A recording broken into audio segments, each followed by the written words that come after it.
I am John Fitzgerald Kennedy. Let me take you through my detailed account as President of the United States from 1961 to 1963, seen through my own eyes. 1961, the year of inauguration and new challenges. My presidency began on January 20, 1961. In my inaugural address, I urged my fellow Americans to join me in the fight against the common enemies of man, tyranny, poverty, disease, and war itself. I delivered a line that remains famous: ask not what your country can do for you, ask what you can do for your country. Soon after my inauguration, I faced a major setback with the Bay of Pigs invasion in April 1961. It was an attempt to overthrow the communist regime of Fidel Castro in Cuba, but the operation failed, dealing a significant blow to my credibility.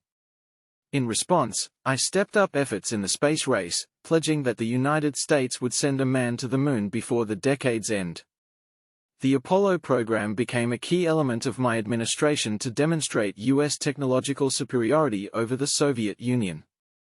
1962, crisis, conflict, and diplomacy.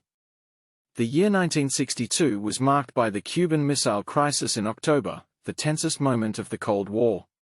Aerial photographs revealed that the Soviet Union was installing nuclear missiles in Cuba. I ordered a naval blockade of the island and prepared the country for a possible nuclear war.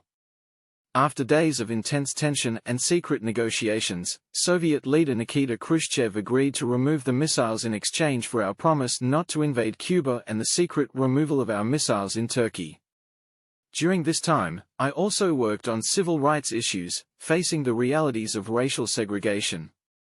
I proposed comprehensive civil rights legislation to end segregation in public places and improve voting rights for African Americans. 1963, progress and tragedy. In 1963, I focused more on domestic policy.